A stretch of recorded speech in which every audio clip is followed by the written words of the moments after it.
Kabul seperti kota mati, aparat keamanan melarikan diri.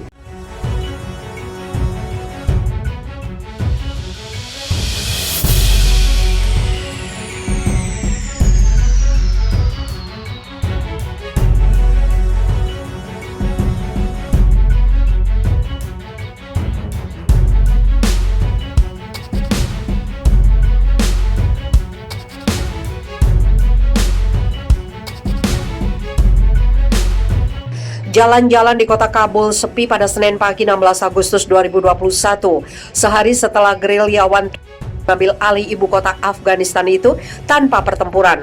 Namun bandara dipenuhi ratusan warga sipil yang berusaha melarikan diri. Foto-foto yang beredar di media sosial memperlihatkan ratusan orang bergegas dengan barang bawaan mereka menuju tempat aman di terminal bandara saat terdengar letusan senjata. Belum ada informasi tentang korban. Kantor-kantor pemerintahan kosong, kata warga Kabul. Distrik Wazir Akbar Khan yang banyak ditempati kedutaan tampak kosong ketika semua diplomat dan keluarga mereka diungsikan keluar kota atau bandara menunggu penerbangan. Hanya ada sejumlah penjaga di pos-pos pemeriksaan yang biasanya dijaga ketat. Beberapa pengendara keluar dari mobil mereka untuk mengangkat portal penghalang di pos pemeriksaan sebelum melintas. Rasanya aneh duduk di sini dan melihat jalan-jalan yang kosong. Tidak ada lagi konvoi diplomat dengan mobil-mobil besar yang dipasangi senjata, kata Gul Muhammad Hakim, seorang pembuat naan atau roti yang memiliki toko di kawasan itu. Saya di sini membuat roti, tapi hanya mendapat uang sangat sedikit. Petugas keamanan adalah kawan-kawan saya.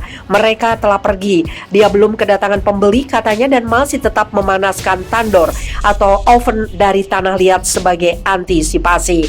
Perhatian pertama saya adalah menumbuhkan jenggot dan bagaimana menumbuhkannya dengan cepat, kata Hakim. Saya juga bertanya kepada istri, apa mereka punya cukup burka untuk dikenakan olehnya dan anak-anak perempuan saya. Selama berkuasa pada 1996 sampai 2001, penduduk laki-laki dilarang mencukur jenggot dan perempuan diharuskan memakai pakaian tertutup di tempat umum. Di Jalan Chicken Street, Kabul, sejumlah toko karpet, kerajinan, dan perhiasan juga kafe-kafe kecil ditutup pemiliknya.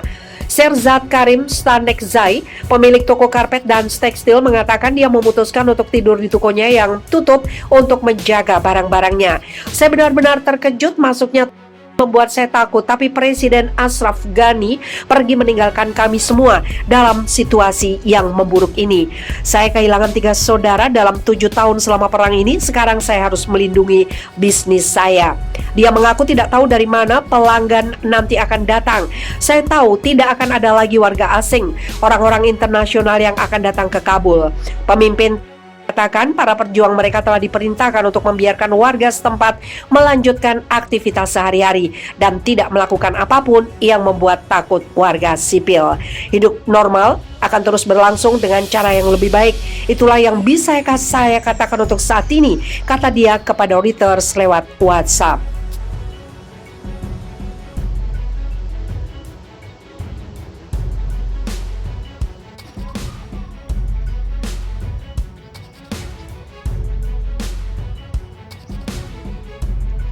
Kekerasan kembali terjadi, pasukan Israel serang warga Palestina yang sholat Jumat di depan Masjid Ibrahimi.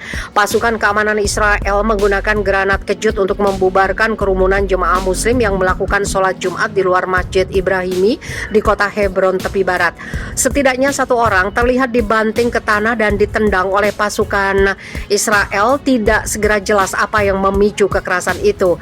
Sheikh Hafsi Abu Neina, direktur masjid, mengatakan bahwa warga Palestina menanggapi undangan Kementerian Wakaf dan Urusan Agama untuk melakukan sholat di masjid seperti yang dilansir pikiran rakyat Cirebon.com dari Al Jazeera. Hal itu bertentangan dengan rencana Israel untuk melanjutkan rencana pembangunan yang akan mengubah beberapa kegunaannya. Sebelumnya Kementerian Pertahanan Israel mengatakan telah memulai proyek di halaman masjid untuk membangun rute yang secara langsung menghubungkan area parkir ke masjid dan memasang lift listrik. Orang-orang Palestina melihat pembangunan itu sebagai cara untuk mengambil alih seluruh tempat yang dibagi menjadi wilayah Yahudi dan Muslim yang terpisah untuk pengunjung Yahudi.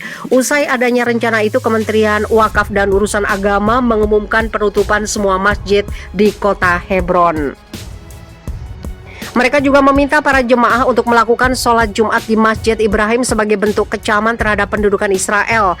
Abu Neina mengatakan menerima undangan untuk melakukan sholat Jumat di masjid berarti menunjukkan afiliasi Muslim dengan Masjid Ibrahimi.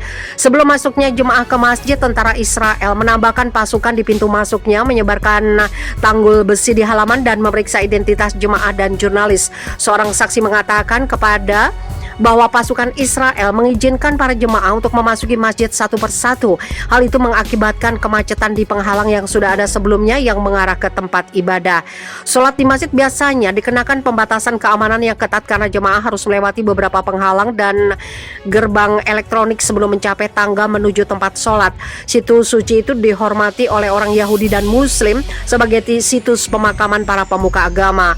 Masjid tersebut telah dibagi menjadi area beribadah Yahudi dan Muslim setelah seorang pemukim menembaki jemaah Muslim pada tahun 1994, menewaskan 29 orang dan melukai lebih dari 100 lainnya. Hebron sering menjadi titik nyala antara pemukim dan warga Palestina. Lebih dari 200.000 warga Palestina tinggal di kota itu bersama dengan beberapa ratus pemukim ultranasionalis Israel yang tinggal di pusat kota yang dijaga ketat dan dilindungi oleh militer. Israel merebut tepi barat dalam Perang Timur Tengah 1967 dan telah mendirikan puluhan pemukiman ilegal di mana hampir 500.000 pemukim tinggal. Palestina menginginkan tepi barat sebagai bagian dari negara masa depan mereka dan memandang pemukiman ilegal sebagai hambatan utama untuk menyelesaikan konflik.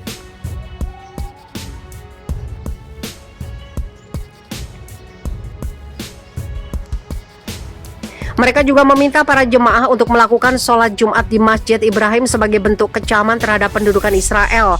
Abu Neina mengatakan menerima undangan untuk melakukan sholat Jumat di masjid berarti menunjukkan afiliasi Muslim dengan Masjid Ibrahimi.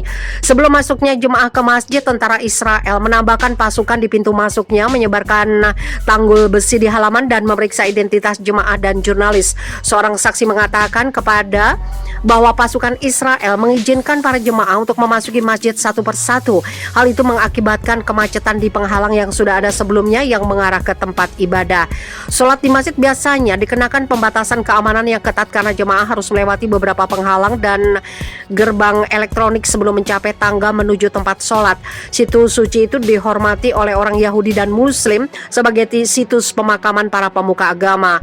Masjid tersebut telah dibagi menjadi area beribadah Yahudi dan Muslim setelah seorang pemukim menembaki jemaah Muslim pada tahun 1994, menewaskan 29 orang dan melukai lebih dari 100 lainnya.